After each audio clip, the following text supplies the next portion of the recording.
for the leadership transition. Now we move in to a response from the United States, where the United States' top diplomat, U.S. Secretary of State Marco Rubio, accused Iran of trying to hold the world hostage with retaliatory strikes, warning that the clerical regime poses a threat to the region and the world. A B-52 bomber, has landed at RAF Fairford in the United Kingdom as the US-Israeli conflict with Iran escalates.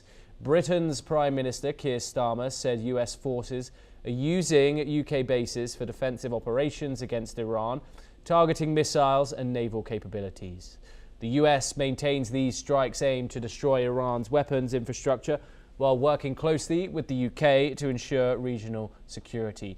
Let's listen in to the US Secretary of State's full statements on the issue. I think we are all seeing right now the threat that this clerical regime poses to the region and to the world. They are trying to hold the world hostage. They are attacking their neighbors. They are attacking neighboring countries, their energy infrastructure, their civilian population. They're attacking embassies. This is a terrorist government. This is a terroristic regime. And we are seeing them conduct terrorism using nation-state elements, using weapons like missiles and one-way attack. Joining us now to discuss the implications of the ongoing war in the Middle East is Satoru Nagao.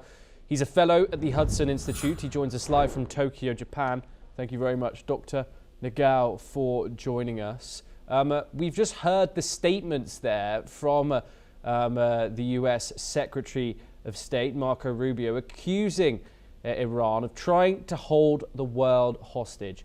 Do you think the United States expected this sort of reaction from Iran and some of the implications that followed it? It's really brought the world in some ways to a standstill. What are your thoughts on the issue? I think it is expected as one of the scenario, but one of the worst case scenario. Iran choose a hawkish leader because there is no other choice, because they want to keep their tactics against the United States. Because what Iran is seeking the last 1 week is attacking the oil facilities or the oil-rich countries and raise the oil prices up.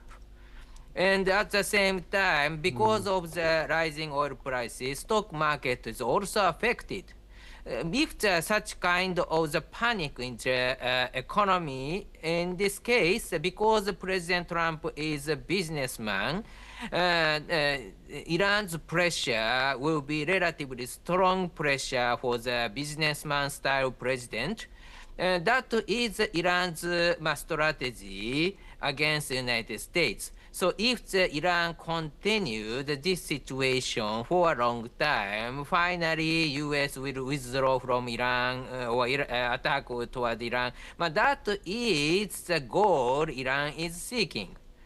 But at the same time, this strategy has a risk, because Iran attacks many oil-rich countries means that this country has the right of self-defense.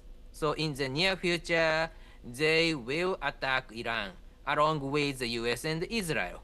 So that's why this Iran's risk-taking strategy, will it work or not? It relies on the situation, of course, but at the same time, currently, Iran tries to seek this strategy by taking risk. And Dr. Nagao, Britain's stance here, the Prime Minister Keir Starmer has been under much scrutiny due to his reaction from both sides.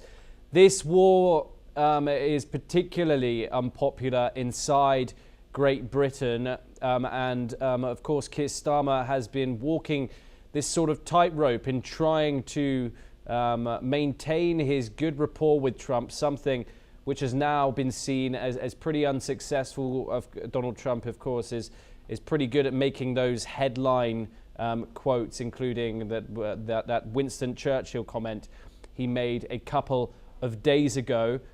However, what have you made of Starmer's leadership of Britain on the international stage, particularly now that this base in Cyprus has seen a drone heading towards it? It was intercepted.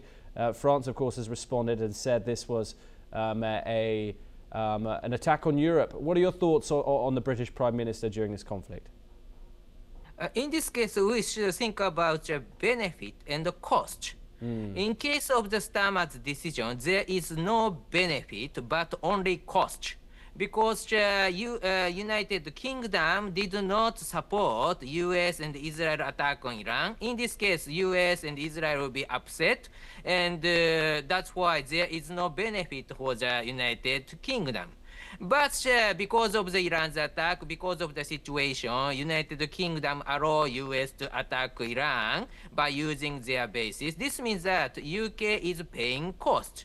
UK also sent a fighter jet and intercept the missile came from Iran to Qatar. So that's why the UK is paying cost. Instead of the United Kingdom, what happened in the other country? Good example is Australia and Germany. They support the United States and they allow the base to use it, but they did not join the military operation against Iran. In this case, benefit they get because the U.S. supports, they support the United States and the U.S. Satisfied their cooperation. But at the same time, they did not join the military operation, means that they did not pay any cost.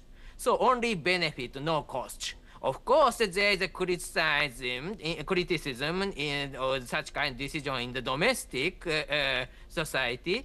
But in this case, UK, Germany, Australia, indeed, this is common and the same.